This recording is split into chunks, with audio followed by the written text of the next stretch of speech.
Assalamualaikum warahmatullahi wabarakatuh. Alhamdulillah hamdan katsiran thayyiban mubarakan fih kama yuhibbu rabbuna wa yarda. Asyhadu an la ilaha illallah wahdahu la syarikalah wa asyhadu anna Muhammadan abduhu wa rasuluh sallallahu alaihi wa ala alihi wa ashabihi wa man tabi'ahum bi ihsanin ila yaumiddin. Amma ba'd. Kaifa halukum ya ikhwah, para santri kelas 11 IPA, ikhwan yang dirahmati Allah Subhanahu wa taala. Semoga antum semua diberikan kemudahan oleh Allah Subhanahu wa taala. Ahibatul kiram, para santri yang dimuliakan Allah Subhanahu wa taala, alhamdulillah pada hari ini kita masih diberikan kesempatan untuk bisa hadir di pertemuan kita yang ke-6 pada tanggal 17 Februari 2021 atau bertepatan dengan tanggal 5 Rajab 1442 Hijriah. Ahibatul kiram, para santri yang dimuliakan Allah Subhanahu wa taala, pada pertemuan kita yang kelima, kita sudah sampai pada pembahasan tentang konsekuensi dari sigha amr. Yang pertama, tentang dalil wajibnya kita ya melaksanakan perintah, ya melaksanakan al-amr ya yang memiliki konsekuensi wajib ya dengan beberapa alasan ya. Dan juga dalil dari Al-Qur'an surat An-Nur ayat 63 yang bunyinya falyahdharil ladzina yukhalifuna an amrihi an tusibahum fitnah aw yusibahum adzabun alim. Dan juga alasannya ya yang dikatakan oleh mu'allif rahimahullahu taala, yaitu annallaha hadzaral mukhalifina an amri rasuli sallallahu alaihi wasallam an tusibahum fitnah wa hiya azzaik aw yusibahum adzabun alim. Wa tahdhir bimithli dzalika la yakunu illa ala tarki wajib.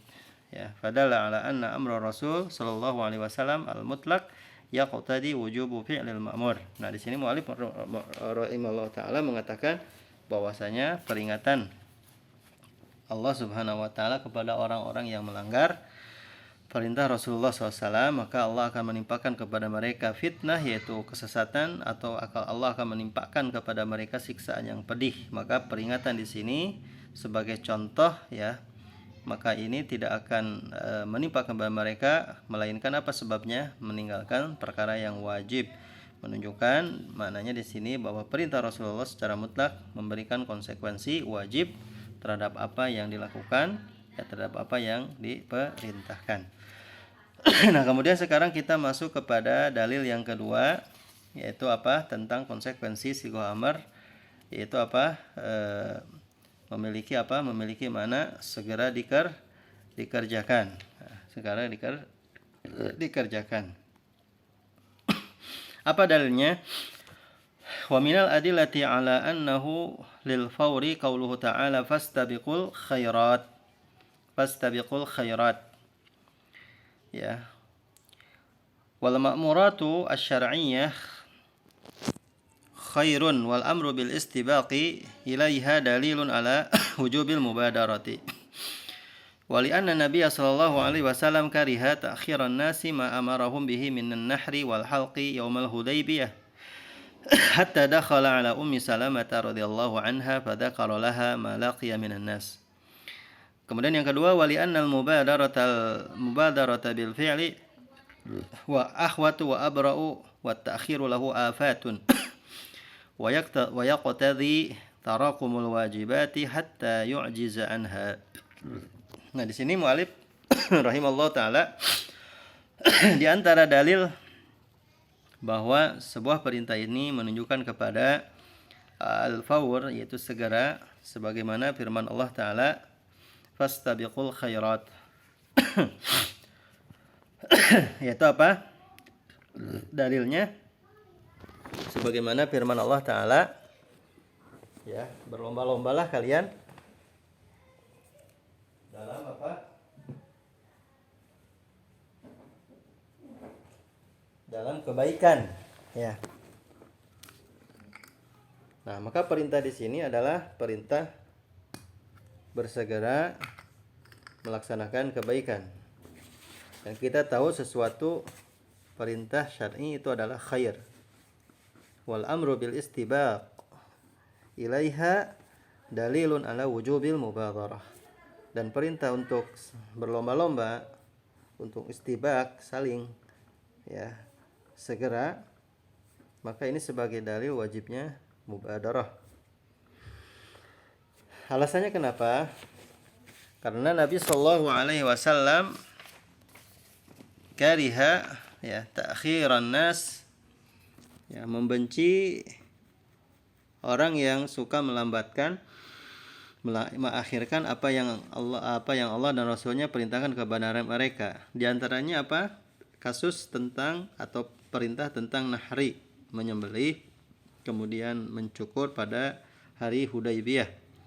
Sampai beliau masuk ke rumahnya Ummu Salamah dan menyebutkan ya kondisi saat itu, ya apa yang Rasulullah SAW berjumpa dengan orang-orang ya saat itu. Nah, kemudian alasan yang kedua adalah al-mubadarah bil fi'li, menyegerakan perbuatan itu adalah sesuatu yang ahwat, yang lebih hati-hati, wa abra, dan lebih bebas. Kemudian alasan yang lainnya wa ta'khiru lahu afat, sedangkan yang mengakhir-akhirkan akan berhadapan dengan afat, dengan cobaan-cobaan. Kemudian juga memberikan konsekuensi tarakumul wajibat, ya menumpuk-numpuk kewajiban, maka akan menyebabkan apa? Dia merasa lemah, ya merasa beban, berat, ya seperti itu. Akan merasa berat, ya. Akan merasa berat. Nah, di sini para santri yang dimuliakan Allah Subhanahu wa taala, ya. Perintah al-istibaq, ya tentunya kalau orang berlomba-lomba mau menjadi orang yang pertama, fala tata'akhir, dan janganlah kalian menjadi orang yang paling akhir. Berarti menunjukkan hadaya dulu alal mubadarah, ya wal mubadarah, ya tentunya dengan istibaq, dengan berlomba-lomba. Maka istibaq di sini ya dulu alal wujub. Nah, di sini jelas ya maksud dari al istibaq. Kemudian al ma'muratu syar'iyyah khair, perintah-perintah syar'i ini adalah baik. Nah, maka kemudian muncul pertanyaan, fahal kalimatu syar'iyyah laha mafhum hahuna? Apakah kalimat syariah di sini bisa dipahami? Naam, laha mafhum. Kalimat syariah ini bisa dipahami. Fal ma'muratul kauniyah fiha khair wa syarr. Ya, perintah-perintah yang sifatnya kauniyah maka ada baiknya, ada keburukannya. Kemudian qada dan qadar fi khair wa syarr. Kemudian qada dan qadar ada baiknya, ada buruknya. Sedangkan perintah-perintah syariat ya tentunya ini terlepas dari perintah-perintah yang sifatnya kauniyah. Ya, maka di kauniyah ini ada baiknya, ada buruknya, ya. Seperti apa perintah-perintah kauniyah? Ada gempa, ada banjir, ada keinginan, ada penyakit, ada ketakutan, ada kefakiran. Maka ini semua adalah berkaitan dengan ma'murat kauniyah, yang berkaitan dengan kauniyah. Ya, yang mana Allah Subhanahu wa taala telah menjadikan ya perintah untuk gempa. Ya, Allah perintahkan untuk hujan badai. Allah perintahkan untuk menurunkan wabah dan lain sebagainya. Ini adalah merupakan syarr, ya, keburukan. Ya, kemudian adanya maksiat di antara maasi-asi, maka ini semua adalah termasuk kepada ma'murat kauniyah. Ya, beda dengan ma'murat syariah. Ma'murat syariah semuanya adalah baik. Nah, kemudian alasan yang pertama tadi apa? Li'anna Nabi sallallahu alaihi wasallam kariha ta'khiran nas ma amarahum bihi minan nahri wal halqi yaumal Hudaybiyah. Hatta dakhala ala Ummi Salamah radhiyallahu anha fadakara laha ma laqiya minan nas.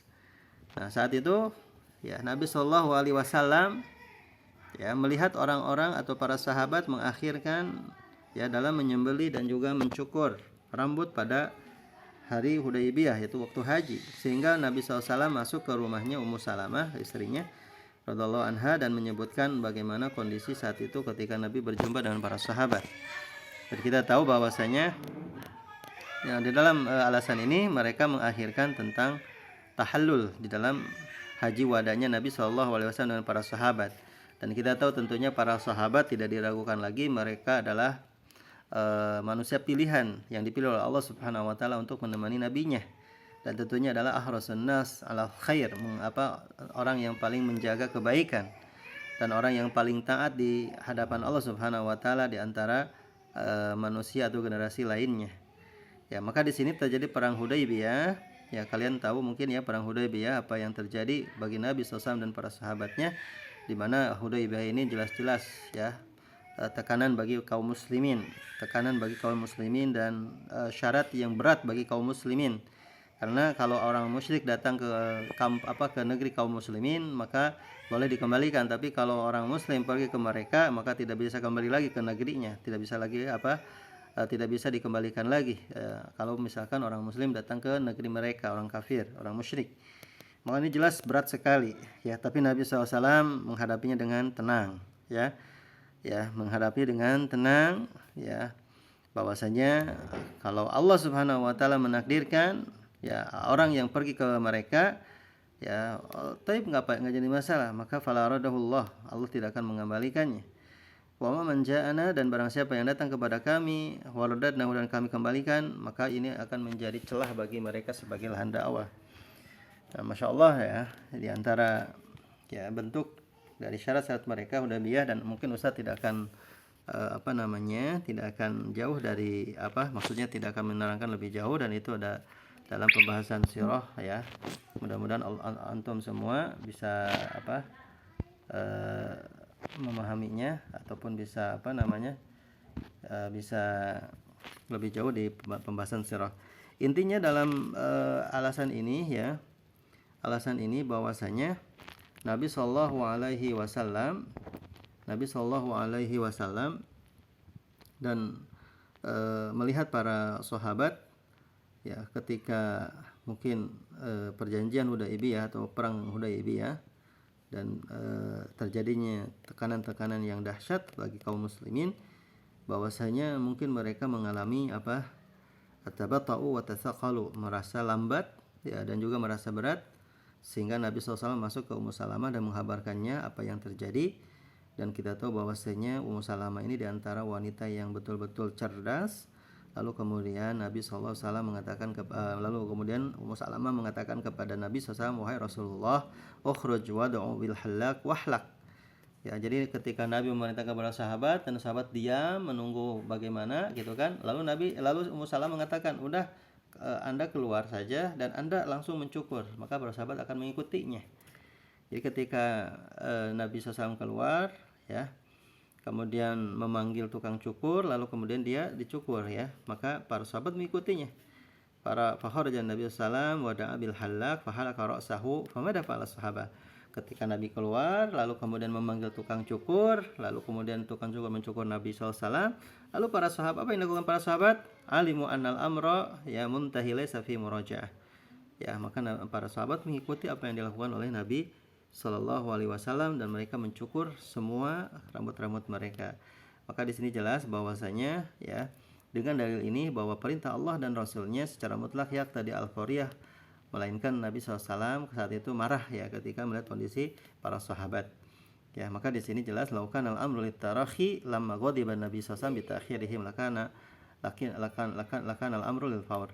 Lakin al-amru lil fawr. Maka di sini ketika melihat para sahabat dan Nabi dengan penuh kemarahan ya, menunjukkan bahwasanya perintah tersebut tidaklah diakhirkan, tapi harus segera dikerjakan.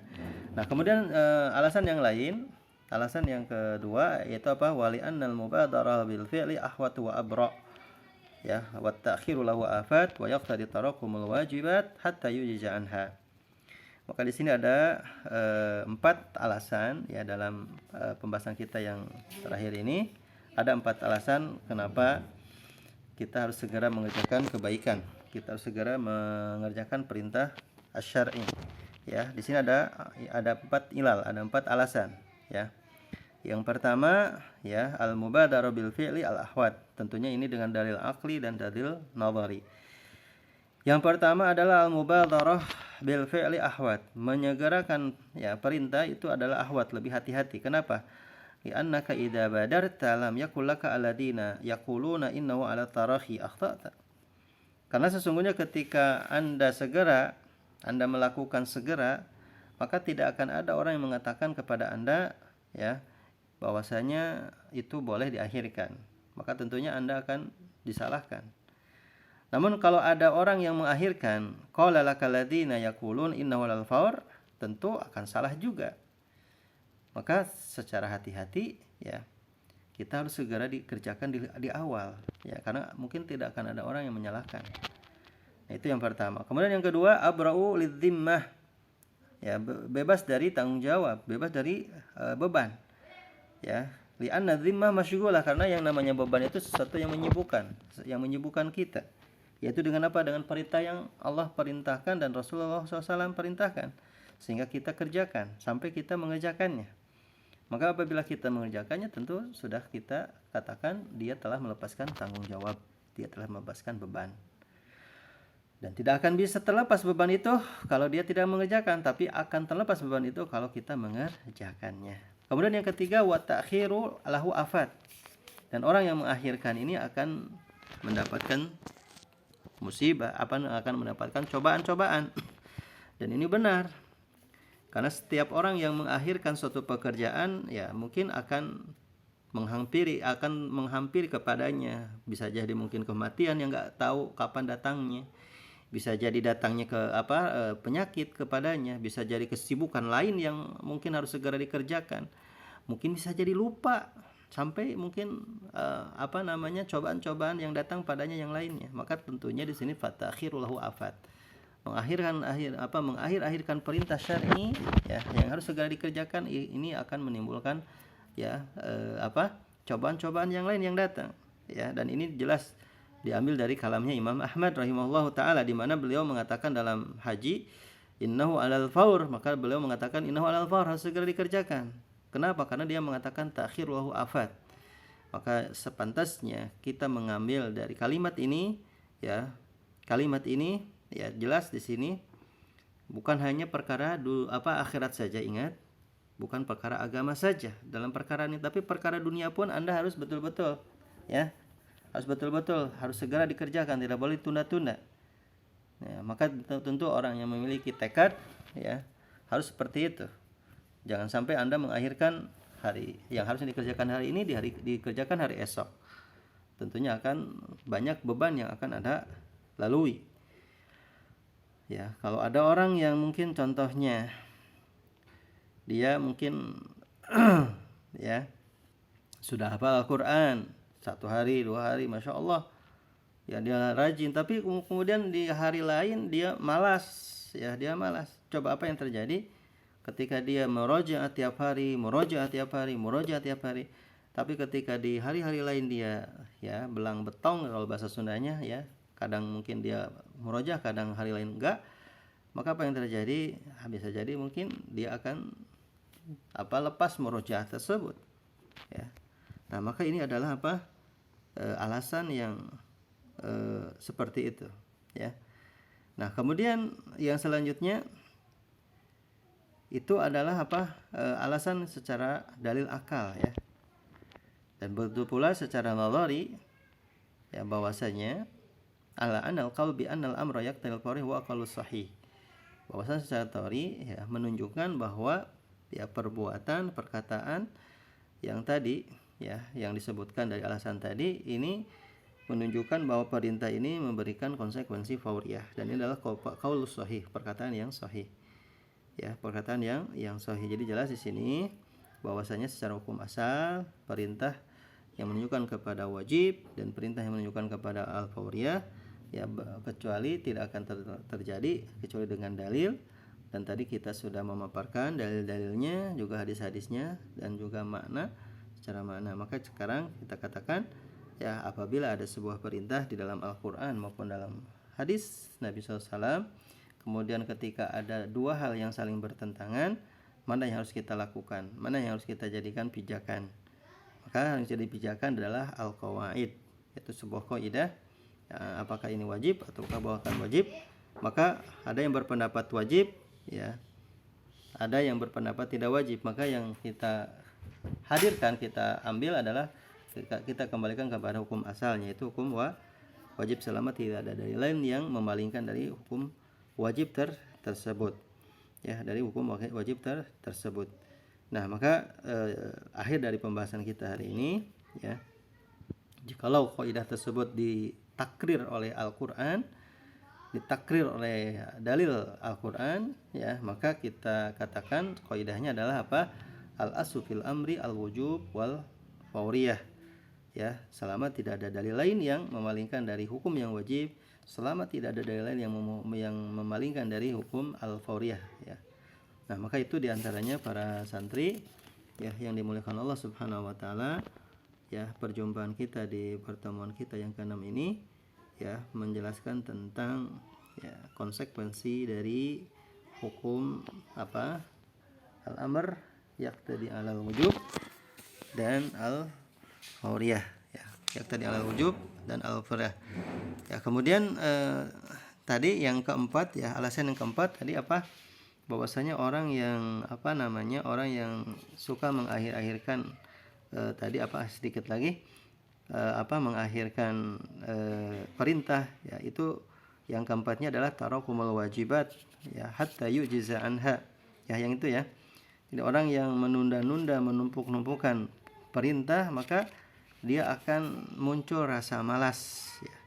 Muncul rasa malas pada dirinya, seperti halnya mungkin kita ketika menumpuk-numpuk pakaian cucian lama-kelamaan gitu kan, kita akan merasa malas untuk mencucinya. Apalagi ini berkaitan dengan agama ya. Kalau sesuatu perkara agama yang harusnya segera dikerjakan lalu kemudian dia menunda-nunda ya, maka akan terasa malas bagi dia ya, terasa terasa malas ya. Mungkin akan muncul rasa malas, penyakit malas. Maka jelas di sini ya para santri yang dimuliakan Allah Subhanahu wa taala menunjukkan bahwasanya ya tidak diragukan lagi ya, perkara ini tentu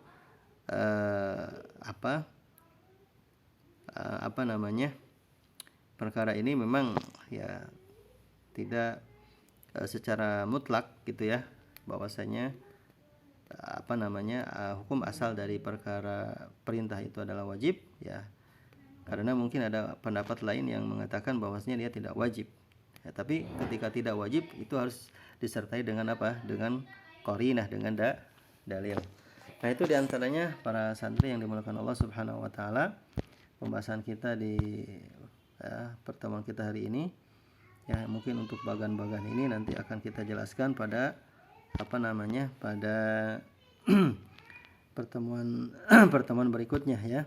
Pertemuan berikutnya tentang waqad yakhruju sigatul amri anil wujub wal fauriyah ya. Jadi ada makna lain dari dari perintah, bahwasanya tidak selamanya wajib, dan juga perintah tidak selamanya fauriyah.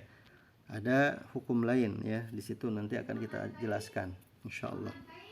Nah, kemudian Ustaz akhiri dengan sebuah ungkapan salamatul insan fi hifdzil lisan, bahwasanya sebuah keselamatan bagi manusia itu yaitu ada dalam menjaga lidahnya, ada dalam menjaga perkataannya. Nah, mungkin itu saja yang bisa Ustaz sampaikan. Kita akhiri dengan doa kafaratul majelis. Subhanakallahumma rabbana wa bihamdika asyhadu an la ilaha illa anta astaghfiruka wa atubu ilaik. Wassalamualaikum warahmatullahi wabarakatuh.